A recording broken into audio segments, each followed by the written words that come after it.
Grip Combat Racing is the spiritual successor to Rollcage, a racing game for the PlayStation 1 that targeted the Wipeout fanbase, although never quite achieved the same level of success. I loved Rollcage. The explosions, futuristic vehicles and pounding Fatboy Slim soundtrack were exactly what I was after at the age of 16, and I spent countless hours playing it with 3 friends who each had their own copy. We were obsessed. I've returned to Rollcage a few times over the years and still remember the shortcuts, even if my memory is not quite so accurate when it comes to the visuals. I'm giving you this history lesson because, like it or not, my experience with Rollcage will colour this review. It's unavoidable. Yes, this is what bias in video game reviews looks like, ladies and gentlemen. For other examples, see pretty much any review of a Zelda game. I desperately wanted to enjoy Grip as much as I enjoyed Rollcage, but alas I didn't. Partly this could be down to a change in my tastes over the last 20 years, however the main reason is that in trying to be bigger and better, Grip misses out on what made Rollcage so much fun back in the late 90s. I'm giving Grip 3 stars out of 5. There's a written review on my website if you would rather read that.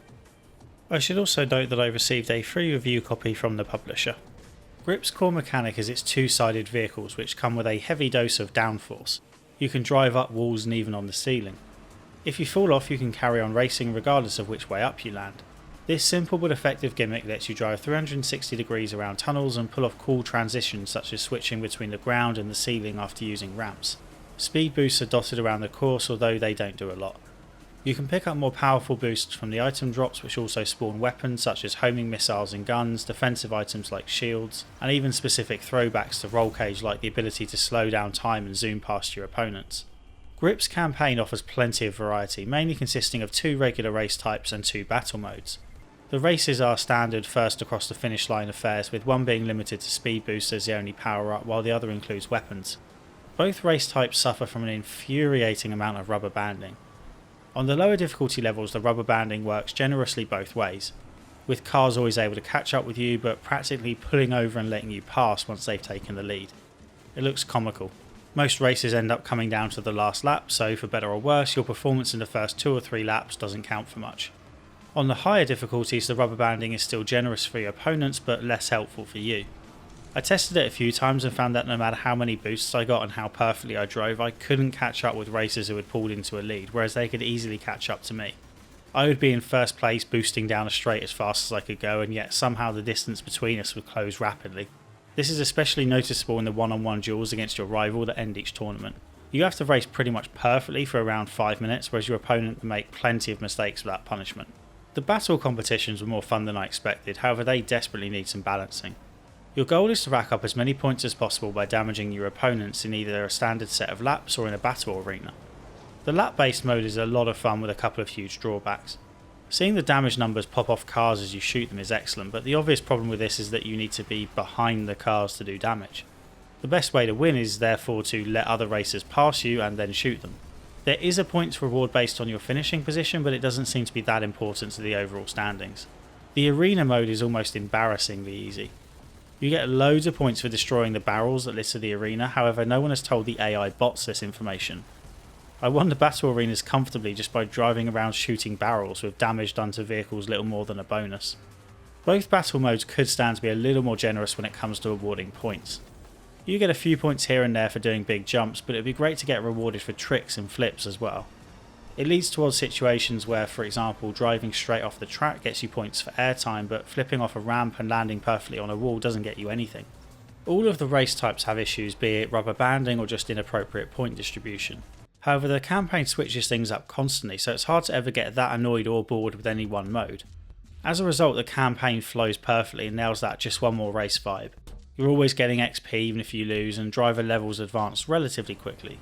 Vehicle unlocks are a little slow, mind you, with it seemingly taking around an hour on average to get a new vehicle. To make up for this, you're constantly rewarded with new decals and tyres, although I can't pretend that the tyres are all that exciting. They don't modify the vehicle stats in any way, and it's not like you can see them clearly at 500 km an hour. I'd have definitely liked more courses. It's hard to put a specific figure on the number of tracks because they get recycled with minor changes and there are day and night modes, but I'd say there's around 6 of note, and that includes one which is just an oval. Look, despite what some people from the southern United States will tell you, driving in circles for lap after lap just isn't fun. Grip is absolutely exhilarating when it leans on its main strength, the flippable vehicles. Some courses have long tunnels packed with obstacles which see you sprinting around so much you lose track of which way is up. Others have small ramps which spin your car so that you'll do a trick in the air or land perfectly to hit a wall side on and continue driving without losing momentum. You can build up an insane amount of speed as the screen blurs around your vehicle and you hold on for dear life, knowing the slightest twitch could send you careening off course. The bad news is that Grip doesn't have enough moments like this.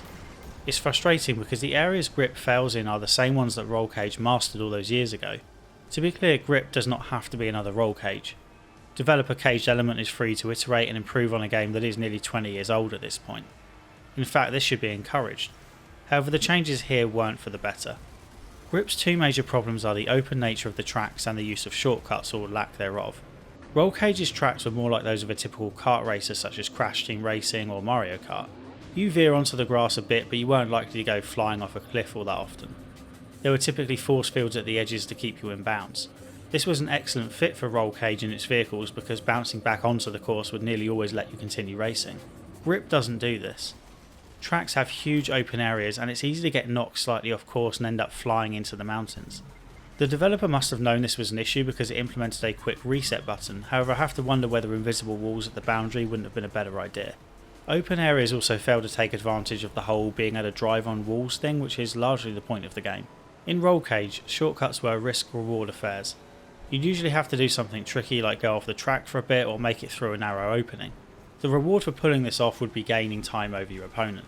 Grip doesn't have shortcuts, it has alternative routes. At best, some routes offer an extra speed boost or item pickup, but that's about it. Mastering tricky shortcuts are my fondest memories of Rollcage and they simply don't exist in Grip. Grip has a car core mode, yes that's what it's called, where you can drive through various short scenarios such as loops or jumps. It sounds good in theory but it's terrible in practice. Hopefully a level editor will be added one day because I'm sure the community could come up with some great courses along the lines of those in Trackmania Turbo. The ones on offer here seem flat out broken in places. It's hard enough to make basic jumps from one piece of track to another, let alone do anything complicated. There's one where all the arrows tell you to drive forward, however that just leads to your death. I managed to complete the mission by reversing under the no entry sign and landing in the right spot. Perhaps this was a joke mission, I've no idea, but it wasn't fun. Another area Grip falls down in compared to Rollcage is the soundtrack. This is perhaps inevitable.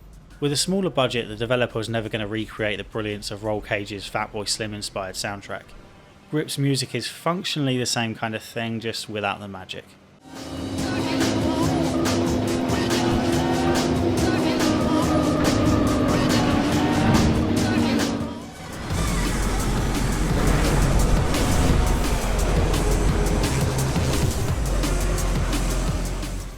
I mentioned that my best memories of Rollcage were playing with friends, and that's going to be the case with Grip as well.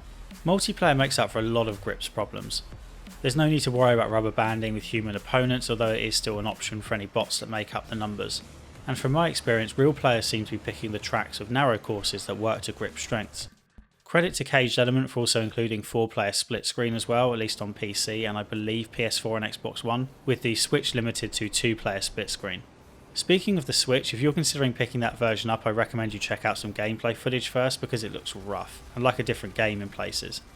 I'm fairly sure it isn't even stable at 30 FPS, let alone 60. There's also a price difference between the versions, with the Steam edition coming in at $30 and console versions at $40. Grip does its best to hide the lack of courses by regularly switching up the nature of the competitions and making slight changes to the tracks. However, when you look past this, there isn't a lot of content here, especially if you're talking about a $40 price point. I played Fast RMX earlier this year for the Switch. It has about 30 courses, not including the mirror mode, and runs at a smooth 60 FPS at a price of just $20. If you have a Switch, you should consider putting your money there instead. Grip has moments of brilliance, but not enough for me to recommend a purchase unless you're a fan of Rollcage and are interested in what is essentially an incredibly late Rollcage 3. The addition of either some more courses or a level editor would be a huge improvement, although I don't know if that is in the works. Grip isn't everything I hoped it would be, however there is a solid base and plenty to suggest that Rollcage's formula still has something to offer in 2018. Okay, thanks for watching. Please consider hitting like, sharing and subscribing if you enjoyed the video. Let me know what you thought, especially if you played Rollcage back in the day. I'd love to get some more opinions on what Rollcage fans think of Grip. I have a Twitter and Discord, so follow me there if you'd like to chat. Finally, there is a Patreon if you would like to support my videos and get your name in the credits for $1 a month.